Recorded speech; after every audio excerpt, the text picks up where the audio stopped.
Good morning all friends. मेरे legal advice by Shaikh Javed Mohammad advocate channel पर आपका स्वागत है। बाइक पर 3 या 4 सवारी होने पर भी मिलेगा एक्सीडेंट क्लेम मुआवजा। जानिए सुप्रीम कोर्ट का लैंडमार्क जजमेंट मोहम्मद सिद्दीक 2020। जी हां सर, आज के हमारे वीडियो का टाइटल यही है। बड़ा ही महत्वपूर्ण टाइटल है।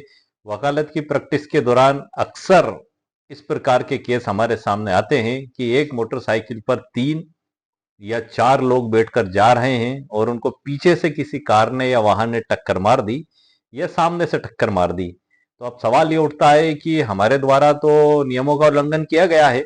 मोटरयान अधिनियम 1988 की धारा 128 स्पष्ट कहती है कि मोटरसाइकिल पर सिर्फ 2 लोग सवारी कर सकते हैं, एक तो चालक और एक उसके पीछे बैठा व्यक्ति। और वहां भी जो कंपनी के द्वारा जो सीट फिट करके दी जाती है वही सीट होना चाहिए और उस सीट पर ही सवारी 2 लोग कर सकते हैं। यदि उससे हटके भी सीट लगा दी गई तो भी नियमों का उल्लंघन माना जाएगा। तो अब प्रश्न ये उठा कि जब हमारे खुद के द्वारा नियमों का उल्लंघन किया गया है तो जाहिर सी बात है हमें क्लेम नहीं मिलना चाहिए। एक आम सवाल आम व्यक्ति के मन में यही उत्पन्न होता है। और यहाँ तक कि जो विधि के छात्र हैं या जिन्होंने अभी क्लेम के प्रैक्टिस की शुरुआत की है उनके मन में भी और एक आम अधिवक्ता के मन में भी एक जद्दोजहद तो होती है कि अरे 3 लोग थे, क्या करेंगे हम। तो आपके इन तमाम सवालों का जवाब के लिए मैं आज लेकर आया हूं सुप्रीम कोर्ट का लैंडमार्क जजमेंट मोहम्मद सिद्दीक विरुद्ध नेशनल इंश्योरेंस कंपनी 2020 का ये लैंडमार्क जजमेंट है, जिसमें यही सिद्धांत प्रतिपादित किए गए हैं कि यदि 3 या 3 से अधिक सवारी भी है तो सिर्फ इसी कारण पर क्लेम याचिका खारिज नहीं की जा सकती। इसके जजमेंट के पैरा क्रमांक 12 और पैरा क्रमांक 13 में ये महत्वपूर्ण सिद्धांत प्रतिपादित किए गए हैं। इस जजमेंट की सरल व्याख्या भी मेरा द्वारा इस डिजिटल ई बुक के अंदर तैयार करके रखी गई है। आगे की जानकारी मैं आपको डिजिटल ई बुक के अंदर से ही दूंगा। आपको ये भी मैं बता दूं कि धारा 177 में जो है कि सामान्य अपराध के संबंध में प्रावधान बताए गए कि यदि इस अधिनियम में कोई दंड का प्रावधान नहीं है तो इसके तहत 500 और 1500 रुपए जुर्माने का प्रावधान दिया गया है। इसी प्रकार से धारा 194 के संबंध इसी प्रकार से मोटरयान अधिनियम 1988 की धारा 194 की उपधारा ग में बताया गया है कि जो व्यक्ति धारा 128 के उल्लंघन में गाड़ी चलाता है, 128 के उल्लंघन में मतलब 2 से अधिक व्यक्तियों को मोटरसाइकिल पर बैठाकर कोई वाहन चलाता है, तो ऐसी दशा में जुर्माने का और सजा का भी प्रावधान दिया गया है। जो जुर्माने के प्रावधान के बारे में बताया गया है तो 1000 रुपए का इसमें जुर्माने का प्रावधान बताया गया और 3 महीने तक उसका लाइसेंस भी निरस्त किया जा सकता है। तो जब हम खुद ही इतने गलत हैं तो जाहिर सी बात है कि सबसे पहला सवाल यही उठता है कि अब हमको क्लेम याचिका हमारी निरस्त हो जाएगी। और बीमा कंपनी भी जब बचाव लेकर आती है तो वो यही लेकर आती है। और इस सुप्रीम कोर्ट का जो लैंडमार्क जजमेंट है इसमें भी मोहम्मद सिद्दीक विरुद्ध नेशनल इंश्योरेंस कंपनी लिमिटेड ये 8 जनवरी 2020 का, इसमें भी बीमा कंपनी के द्वारा यही आधार लिए गए थे कि जो है कि रूल्स का उल्लंघन किया गया है और इसलिए इनकी क्लेम याचिका खारिज की जाए। इन्हीं के द्वारा गाड़ी गलत तरीके से चलाई जा रही थी। तो यहाँ पर जो सुप्रीम कोर्ट ऑफ इंडिया के द्वारा है ये ट्रैफिक वायलेशन, यातायात के नियमों का उल्लंघन और साथ ही लाइबिलिटी ऑफ एक्सीडेंट, दुर्घटना के लिए जिम्मेदारी, इन दोनों में बड़ा महत्वपूर्ण अंतर बताया गया है कि दुर्घटना के लिए जिम्मेदारी किसकी होगी, लाइबिलिटी ऑफ एक्सीडेंट जो अत्यधिक तेज गति और लापरवाही पूर्वक चला कर ला रहा है। ट्रैफिक वायलेशन क्या है वो एक अलग चीज है, उसका इस दुर्घटना तेज गति और लापरवाही से कोई संबंध नहीं है। तो इन सभी बातों का स्पष्टीकरण इस लैंडमार्क जजमेंट में किया गया है। तो ये एक वकालत की प्रैक्टिस के दौरान एक बड़ी उपयोगी एक साइटेशन है जो मैं आप लोगों के लिए लेकर आया हूं। अच्छा, इसमें मुख्य परीक्षण किस प्रकार से कराया जाएगा अदालत में वो भी मैंने डिजिटली बुक में तैयार करके रखा है। बीमा कंपनी किस प्रकार से प्रति परीक्षण करेगी, क्या क्या सवाल पूछेगी वो भी डिजिटली बुक में मैंने तैयार करके रखा है। इसी प्रकार से गाड़ी मालिक और ड्राइवर की ओर से भी वकील साहब आते हैं, वो क्या क्रॉस एग्जामिनेशन करेंगे वो भी एक आइडियल संभावित क्वेश्चंस मैंने डिजिटली बुक में तैयार करके रखे हैं। लेकिन चूंकि सर वीडियो काफी लंबा हो जाता है इसलिए आज के वीडियो में मैं आपको सर्वोच्च न्यायालय के इस फैसले के बारे में ही जानकारी दूंगा। और यदि समय रहा तो मुख्य परीक्षण और बीमा कंपनी का प्रति परीक्षण और ड्राइवर मालिक का भी प्रति परीक्षण के बारे में जानकारी दूंगा। और यदि समय ज्यादा अगर हो जाता है वीडियो में तो फिर ये इनको मैं नेक्स्ट 2 भागों में बना दूंगा सर। इसके बाद नेक्स्ट वीडियो मुख्य परीक्षण का ले आऊंगा, फिर प्रति परीक्षण का ले आऊंगा और उसके बाद ड्राइवर मालिक की ओर से प्रति परीक्षण का ले आऊंगा। तो आइए सर अब हम वीडियो को प्रारंभ करते हैं। आगे की जानकारी मैं आपको डिजिटली बुक के अंदर से दूंगा। जहां मैंने सारा मैटर आप लोगों का विस्तार से सरल व्याख्या के साथ तैयार करके रखा है। और डिजिटल ई बुक की लिंक मैंने इस वीडियो के नीचे डिस्क्रिप्शन बॉक्स में दे दी है। यदि आपको आवश्यकता महसूस हो तो आप उसको वहां से खरीद भी सकते हैं। आइए सर, लेट्स गो। आप देख रहे हैं सर कंप्यूटर स्क्रीन पर, यह है हमारी डिजिटल ई बुक। बाइक पर 3 या 4 सवारी होने पर भी मिलेगा पूरा क्लेम। एसी का बड़ा फैसला, Mohammed Siddique case 2020। Traffic violation versus accident liability, इसके बारे में इसमें बताया गया है। कोर्ट प्रैक्टिस में इस विधिक बारीकी को हमेशा याद रखें। यातायात नियमों का उल्लंघन, जिसको हम ट्रैफिक वायलेशन कहते हैं, और दुर्घटना के लिए जिम्मेदार लाइबिलिटी ऑफ एक्सीडेंट, दो अलग अलग बातें हैं। अब हम सीधे मुख्य मुद्दे की बात पर चलते हैं। इसमें सर प्रस्तावना भी दी हुई है, स्टार्टिंग में अध्याय भी है, डिस्क्लेमर भी है। तकरीबन इसमें जो है कि 32-33, लगभग 33 अध्याय इसमें हो चुके हैं। और प्रस्तावना इसमें शुरुआत में मेरे द्वारा दे दी गई है। उसके बाद हम सीधे मुख्य मुद्दे की बात पे आते हैं। यहाँ से हमारा जो मुख्य मुद्दा चालू होता है, मैंने लिखा हुआ भी आप देख रहे हैं यहाँ पे। ट्रिपल राइडिंग, धारा 128 मैंने इसमें लिख दी है। ट्रिपल राइडिंग जो दंड का प्रावधान है 194C में, वो भी सर मैंने बता दिया है। जुर्माना 1000 रुपए और 3 साल की अवधि के लिए लाइसेंस सस्पेंड किया जा सकता है, वो भी मैंने बता दिया। धारा 128 को पूरा वर्ड टू वर्ड सर मैंने इसमें लिख दिया है। जो बुक में है वो वैसा की वैसी मैंने इसमें टाइप कर दिया है। अब मैं आपको पढ़ के बता देता हूँ सर शॉर्ट में। उसके बाद फिर हम सीधे जजमेंट की ओर चलेंगे, क्योंकि आज का वीडियो हमारा मुख्य जजमेंट पर ही है। क्योंकि ये वही जजमेंट है जो हमारी बहुत बहुत सारी दुविधाओं को खत्म करता है, बहुत सारे डाउट्स को खत्म करता है, शंकाओं को खत्म करता है। क्योंकि हमारे पास जब भी क्लाइंट आता है और इस प्रकार का मामला आता है, तो ये जजमेंट आपके लिए एक बड़ा ही आसानी पैदा करने वाला जजमेंट है सर्वोच्च न्यायालय का, जिसको मैं जजमेंट में जो पेरा दिए गए उसी के अंदर से आपको मैं पढ़ के बताऊंगा।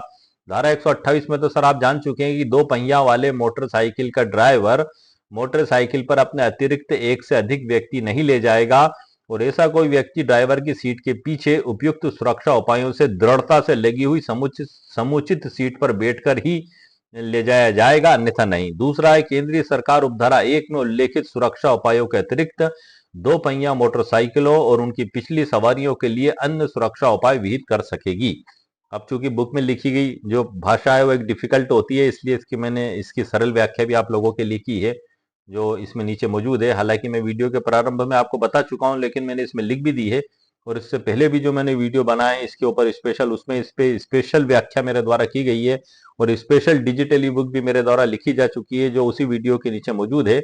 अब हम सब यहाँ से चालू करते हैं सर जजमेंट। ये आप जो देख रहे हैं, ये जजमेंट को मैंने शुरू किया यहाँ से। अब मैं जजमेंट का पैरा क्रमांक 2 बता देता हूं सर, ताकि आपको पता लग सके कि आखिर इस जजमेंट में जो वीडियो के टाइटल से संबंधित बात किस प्रकार से शामिल है, और आप कोर्ट में वकालत की प्रैक्टिस के दौरान इसका किस प्रकार से उपयोग कर सकते हैं। एक आम व्यक्ति भी है, वो मेरा वीडियो देख रहा है, चाहे मोहल्ले में बैठकर, चाहे गली में, चाहे गांव में, चाहे तहसील में, चाहे नगर में, चाहे महानगर में, आप सभी के लिए बड़ा उपयोगी वीडियो है। क्योंकि आप सबके मन में एक डर रहता है, अरे हमने 3 लोग बैठकर जा रहे थे। जी हाँ सर, आपने वायलेशन तो किया है, बिल्कुल किया है। लेकिन ये न्यायालय, चूंकि जो एक्सीडेंट क्लेम केस जब कोर्ट में लड़े जाते हैं, और मोटरयान अधिनियम का जो मुख्य उद्देश्य है वो वेलफेयर लेजिस्लेशन है, कल्याणकारी अधिनियम है। इसका मुख्य उद्देश्य किसी को सजा देना नहीं है, इसका मुख्य उद्देश्य जस्ट कंपनसेशन देना, मतलब पीड़ित को तुरंत मुआवजा, उचित मुआवजा दिलाया जाना, इसका उद्देश्य है। ये दीवानी और फौजदारी मुकदमों की तरह नहीं लड़ा जाता है सर। इसमें एक दया और एक कल्याणकारी रुख इसमें रखते हुए जो है कि क्लेम याचिका में मुआवजा राशि पीड़ित को दी जाती है। अब हम इसको देखते हैं सर, जजमेंट का पैरा क्रमांक 2 क्या कहता है। मोटर दुर्घटना दावा न्यायाधिकरण द्वारा दिए गए मुआवजा को 11,66,800 रुपए से घटाकर 4,14,000 रुपए करने के उच्च न्यायालय के आदेश से असंतुष्ट होकर मृतक दुर्घटना पीड़ित के माता पिता ने उपरोक्त अपील दायर की। क्या समझे सर आप। जो ट्रायल कोर्ट थी, जिसको हम कहते हैं ट्रिब्यूनल कोर्ट, एमएससीटी कोर्ट, जो कि जनरली एडीजे कोर्ट ही होती है, जैसे कि हमारे यहाँ एडीजे कोर्ट में पेश होते हैं, कहीं कहीं एडीजे जिले में है तो वहाँ डिस्ट्रिक्ट कोर्ट में पेश हो जाते हैं। तो ट्रिब्यूनल कोर्ट मतलब एमएससीटी कोर्ट, तो वहां पर जो है कि 11,66,800 रुपए का मुआवजा दिया गया था। हाई कोर्ट में इसकी अपील जब हुई थी तो वहां से घटाकर ये 4,14,000 कर दिया गया था। उसके विरुद्ध यहाँ पर सर्वोच्च न्यायालय में अपील पेश की गई थी। अब इसमें पैरा क्रमांक 4 में जो मुख्य बात मैं आपको बता दूं कि इसमें यह स्वीकार किया जाता है कि अपीलकर्ताओं के लगभग 23 वर्षीय पुत्र की मृत्यु 7 सितंबर 2008 को एक सड़क दुर्घटना में लगी चोटों के कारण हुई, जो 5 सितंबर 2008 को हुई थी। ऐसा प्रतीत होता है कि पीड़ित एक मोटरसाइकिल पर पीछे बैठे दो लोगों में से एक था, और जब एक कार ने मोटरसाइकिल को पीछे से टक्कर मारी तो वह वाहन से गिर गया। मोटर दुर्घटना दावा न्यायाधिकरण ने पाया कि दुर्घटना कार के तेज और लापरवाही पूर्ण संचालन के कारण हुई थी। इस निष्कर्ष की पुष्टि उच्च न्यायालय ने भी की, हालांकि इस शर्त के साथ कि पीड़ित भी सह लापरवाही का दोषी था, क्योंकि दुर्घटना के समय मोटरसाइकिल पर 3 व्यक्ति सवार थे, जिसके कारण दिए गए मुआवजे में 10% की कटौती की आवश्यकता है। अब यहाँ पर एक बहुत महत्वपूर्ण हमारे जो सीखने की बात आई, जो वीडियो का टाइटल भी है हमारा, कि ट्रायल कोर्ट ने जो है कि 3 लोग बैठे भी हुए भी थे, उसके बाद भी क्लेम याचिका मंजूर की और 11,66,000 के समथिंग मुआवजा दिया गया। हाई कोर्ट में क्या हुआ कि उन्होंने भी इस बात को एक्सेप्ट किया, उच्च न्यायालय ने भी, क्या 3 या 4 लोग बैठे भी थे तो भी क्लेम याचिका खारिज नहीं की जा सकती, लेकिन उन्होंने इसको आधार मान के 10% उसको कम कर दिया क्लेम को, और 4,14,000 के समथिंग पर लिया। अब इससे असंतुष्ट होकर पार्टी पहुंची सर्वोच्च न्यायालय में। अब हम यहाँ पर आपने देख लिया सर, ट्रायल कोर्ट ने भी 3 और 4 बैठे हुए होने के कारण क्लेम याचिका को निरस्त नहीं किया, उच्च न्यायालय ने भी नहीं किया। तो हमारा यहाँ पर भी यह स्थिति बनी है। सर्वोच्च न्यायालय को हम देख लेते हैं। अब पैरा क्रमांक सर मैं 13 पर लेकर चलता हूं आपको। ये पूरा जजमेंट मैंने इसमें आपके लिए लिख दिया है। अब मैं मुख्य बात आपको बता देता हूं कि उच्च न्यायालय ने विवादित आदेश के पैराग्राफ 4 में इस बात की पुष्टि की है कि मोटरसाइकिल को कार ने पीछे से टक्कर मारी थी, लेकिन फिर भी यह माना गया कि मोटरसाइकिल पर 3 व्यक्ति की उपस्थिति से संतुलन बिगड़ सकता था। उच्च न्यायालय के आदेश के पैराग्राफ 4 का प्रासंगिक भाग इस प्रकार है। अब क्या है सर, वो आप ध्यान से सुनिएगा। जो हाई कोर्ट का पैराग्राफ क्रमांक 4 है वो मैं आपको पढ़ के बता रहा हूं। पेश किए गए सबूतों का सावधानी पूर्वक आकलन करने पर न्यायालय बीमा कंपनी की दलील में दम पाता है। यद्यपि यह सही है कि टक्कर मारने वाली कार को आगे चल रही मोटरसाइकिल को पीछे से टक्कर मारने का कोई अधिकार नहीं था। अब क्या अधिकार था, पीछे से कैसे टक्कर मार दी उसने, सोचने वाली बात है। कोई अधिकार नहीं था उसे। भले ही मोटरसाइकिल किसी अन्य वाहन को ओवरटेक करने देने के लिए लेन बदल रही हो, लेकिन 2 व्यक्तियों के लिए बने वाहन पर चालक के अलावा 2 अन्य व्यक्तियों का होना निश्चित रूप से असंतुलन को बढ़ा देता है। यहाँ पर हाई कोर्ट ने कुछ बीमा कंपनी की आर्गुमेंट को मानते हुए इस स्तर तक रुख अपनाया था, और इसी आधार पर 10% जो है कि क्लेम कम कर दिया था, निरस्त नहीं किया था 3 या 4 बैठे होने के कारण भी। आप ये ध्यान रखिएगा। लेकिन सर्वोच्च न्यायालय ने इससे भी आगे जो जजमेंट दिया, वो पैरा क्रमांक 13 में आता हूं सर मैं आपको। लेकिन उपरोक्त तर्क हमारी राय में त्रुटिपूर्ण है। माननीय सर्वोच्च न्यायालय के द्वारा बताया गया, मृतक का चालक और एक अन्य व्यक्ति के साथ मोटरसाइकिल पर सवार होना केवल अन्य तथ्यों के बिना उसे सह लापरवाही का दोषी नहीं ठहरा सकता। ये सर्वोच्च न्यायालय ने क्लियर कर दिया कि सिर्फ 3 लोगों का मात्र बैठा होना ही लापरवाही का कारण या दुर्घटना का कारण नहीं हो सकता है। आगे देखते हैं। अधिक से अधिक उसे कानून के उल्लंघन में भागीदार होने का दोषी ठहराया जा सकता है। मोटर वाहन अधिनियम 1988 की धारा 128 2 पहिया मोटरसाइकिल के चालक पर एक से अधिक व्यक्ति को मोटरसाइकिल पर न ले जाने का प्रतिबंध लगाती है। यह सर्वोच्च न्यायालय के द्वारा बताया जा रहा है सर, आप ध्यान से सुनिएगा। यहां पर संशोधन अधिनियम 32/2019 द्वारा जोड़ी गई धारा 194C मोटरसाइकिल चालकों को पीछे बैठने वाले यात्रियों के लिए सुरक्षा उपायों के उल्लंघन के लिए दंड का प्रावधान करती है, जैसा कि मैंने वीडियो के प्रारंभ में आपको बताया था। इसलिए किसी व्यक्ति का चालक और पीछे बैठे एक अन्य व्यक्ति कानून का उल्लंघन हो सकता है, लेकिन केवल इस प्रकार का उल्लंघन बिना किसी अन्य तथ्य के सह लापरवाही का निष्कर्ष नहीं निकाला जा सकता, जब तक कि, जो सर्वोच्च न्यायालय ने इसमें आगे बताया है कि जब तक कि, एक मिनट सर, कानून का उल्लंघन, एक मिनट सर, 100 ये पीछे बैठने वाले यात्रियों के लिए सुरक्षा उपायों के उल्लंघन के लिए दंड का प्रावधान करती है 194C। इसलिए किसी व्यक्ति का चालक और पीछे बैठे एक अन्य व्यक्ति कानून का उल्लंघन हो सकता है, लेकिन केवल इस प्रकार का उल्लंघन बिना किसी अन्य तथ्य के सह लापरवाही का निष्कर्ष नहीं निकाला जा सकता जब तक कि यह सिद्ध न हो जाए कि दो अन्य लोगों के साथ मोटरसाइकिल पर सवार होने के उसके कार्य ने दुर्घटना में या पीड़ित पर दुर्घटना के प्रभाव में योगदान दिया। ये बहुत नोटेड बात है सर, जो सर्वोच्च न्यायालय के द्वारा इसमें बताई गई थी। कानून के उल्लंघन और दुर्घटना के बीच या उल्लंघन और पीड़ित पर दुर्घटना के प्रभाव के बीच कोई कारण कार्य संबंध होना चाहिए। कई बार ऐसा होता है कि यदि पीड़ित ने कानून का उल्लंघन न किया होता तो दुर्घटना को टाला जा सकता था या चोटें कम गंभीर हो सकती थी। कानून के उल्लंघन के कारण मामूली चोट गंभीर चोट या मृत्यु का कारण बन सकती थी। ऐसे मामलों में जहां कानून का उल्लंघन न हुआ होता, दुर्घटना को टाला जा सकता था या प्रभाव को कम किया जा सकता था। वहीं सहभागी लापरवाही का सिद्धांत लागू किया जा सकता था। वो स्थितियां अलग होती हैं, यहाँ पर स्थिति अलग है जो सर्वोच्च न्यायालय ने बताया। बीमाकर्ता का तर्क नहीं है कि दुर्घटना तीन व्यक्तियों के मोटरसाइकिल पर सवार होने के कारण हुई। बीमाकर्ता का यह तर्क भी नहीं है कि यदि तीन व्यक्ति मोटरसाइकिल पर सवार न होते तो दुर्घटना को टाला जा सकता था।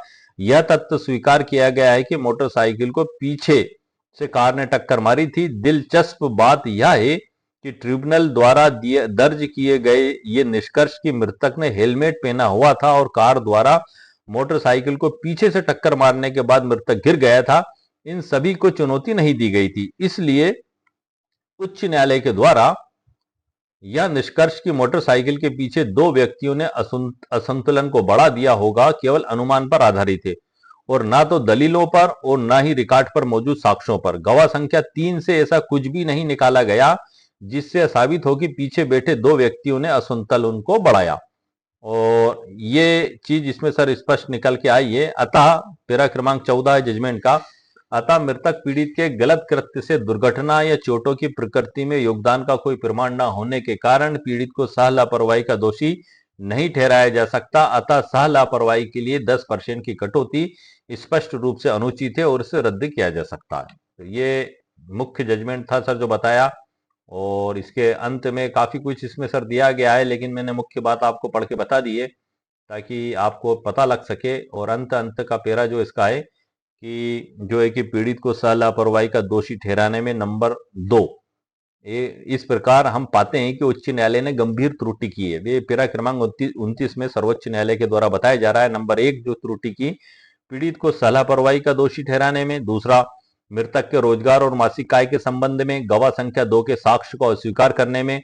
और तीसरा, 18 के बजाय 14 के गुणक को लागू करने में। अतः अपील स्वीकार की जाती है और उच्च न्यायालय का विवादित आदेश रद्द किया जाता है। न्यायाधिकरण का निर्णय बहाल किया जाएगा। लागत के संबंध में कोई आदेश नहीं होगा। तो ये लैंडमार्क जजमेंट है सर्वोच्च न्यायालय का, जिसके आधार पर हम आर्गुमेंट कोर्ट में कर सकते हैं कि 3 या 4 सवारी होना ही मात्र क्लेम याचिका खारिज होने का आधार नहीं हो सकता। ये ट्रैफिक वायलेशन हो सकता है लेकिन क्लेम याचिका को निरस्त करने का आधार नहीं हो सकता है। एक्सीडेंट लाइबिलिटी एक अलग चीज है और ट्रैफिक वायलेशन एक अलग चीज है, क्योंकि ये इस जजमेंट में बखूबी स्पष्ट किया गया है। इसी प्रकार से इसकी जो सरल व्याख्या मेरे द्वारा इसमें की गई है वो यहाँ से चालू होती है सर। पूरी सरल व्याख्या इसमें मैंने जो लिखी हुई है, इसमें विवाद का मुख्य कारण मैं आपको बता देता हूँ, बाकी सब कुछ मैंने लिख दिया है। विवाद के मुख्य कारण थे नंबर 1 सह लापरवाही, दूसरा आय का विधिक प्रमाण और तीसरा लागू होने वाला गुणक। इसकी पूरी डिटेल भी सर मैंने लिखी हुई है, लेकिन मैंने आपको मेन हेडिंग पढ़ के बता दिए हैं।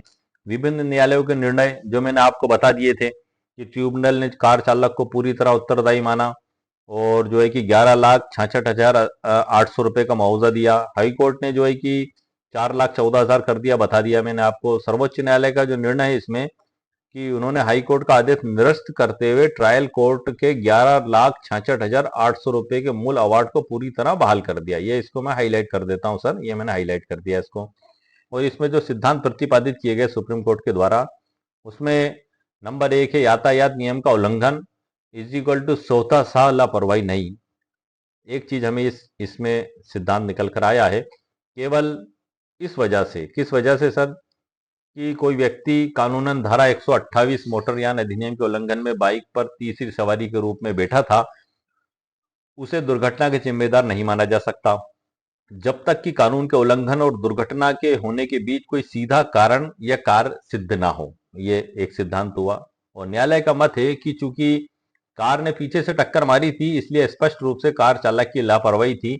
बीमा कंपनी यह साबित करने में असफल रही कि यदि बाइक पर दो लोग होते तो टक्कर को टाला जा सकता था। अतः महज अनुमान के आधार पर 10% की कटौती कटौती करना गैरकानूनी है। दूसरा सिद्धांत है मौखिक साक्ष्य का महत्व और न्यूनतम मजदूरी का अंधाधुंध इस्तेमाल गलत किया गया, ये भी बताया गया। तीसरा सिद्धांत है गुणक का निर्धारण केवल मृतक की आयु से होगा।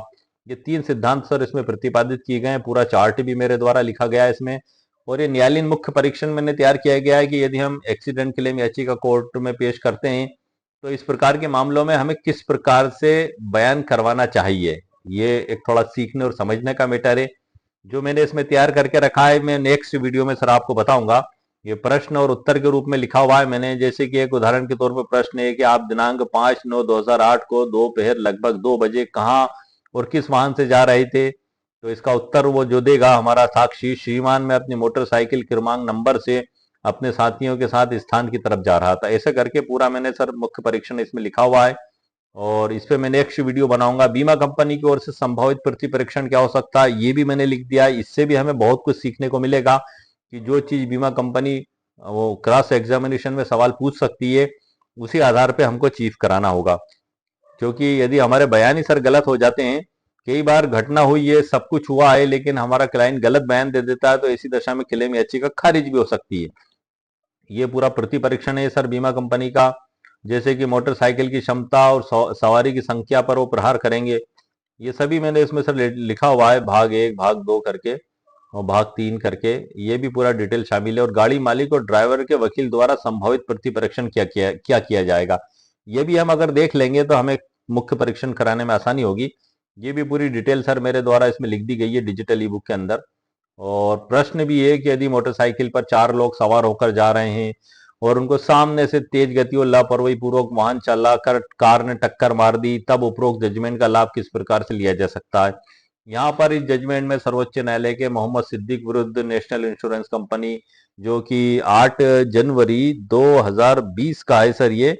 इसमें कार ने पीछे से टक्कर मारी थी और मेरे पास जो केस आया जस्ट मैंने कोर्ट में पेश किया एमएससीटी कोर्ट में, उसने कार ने सामने से टक्कर मारी थी। मेरे क्लाइंट 4 लोग बैठकर जा रहे थे मोटरसाइकिल पर और सामने से एक अत्यधिक तेज गति और लापरवाही पूर्वक कार चालक चला कर लाया और उन्हें टक्कर मार दी। और मोटरसाइकिल पर वो मोटरसाइकिल चलाने चलाने वाला व्यक्ति 30 साल उम्र थी। उसके पीछे उसका बच्चा 4 साल का, बेटी 8 साल की और उनकी माँ 70 साल की बैठी हुई थी। माता जी की जो है कि रीढ़ की हड्डी में फ्रैक्चर हो गया। 4 साल के बेटे के हाथ की हड्डी टूट गई, रॉड डालना पड़ी ऑपरेशन करके। और चलाने वाले जो 30 साल थे उनके भी पैर में रॉड डालना पड़ी। अब मामला ये था कि मेरे सामने भी यही सवाल उत्पन्न हुआ था, तो मैंने भी जद्दोजहद की और फिर माननीय सर्वोच्च न्यायालय का एक जजमेंट में ढूंढ कर लाया। और मेरे मन में विचार आया कि क्यों ना मैं इस पे वीडियो बनाऊं ताकि यदि आप भी इस प्रकार की समस्या का, का सामना कर रहे हैं तो आपकी भी समस्या का समाधान हो सके। और फिर उससे भी अतिरिक्त मैंने चीफ भी तैयार किया, प्रतिपरीक्षण भी तैयार किया। बीमा कंपनी की ओर से जो संभावित प्रश्न किए पूछे जाएंगे। जब भी हम क्लेम याचिका लगाते हैं तो 3 व्यक्तियों को पक्षकार बनाया जाता है उसमें। नंबर 1 है गाड़ी मालिक, दूसरा ड्राइवर और तीसरा बीमा कंपनी। तीनों की तरफ से वकील साहब आते हैं और क्रॉस एग्जामिनेशन करते हैं। तीनों का मकसद ये होता है कि क्लेम याचिका खारिज हो जाए।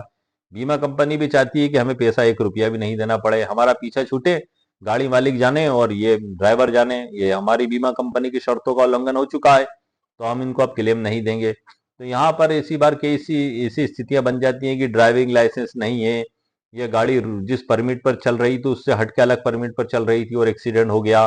ये टक्कर मारने वाली जो गाड़ी है उसका ड्राइवर का ड्राइविंग लाइसेंस नहीं था। तो ये ऐसी कंडीशंस में भी बीमा कंपनी को बीमा का भुगतान करना पड़ेगा। यहाँ पर पे एंड रिकवर का सिद्धांत लागू होता है कि भुगतान करो और वसूलो।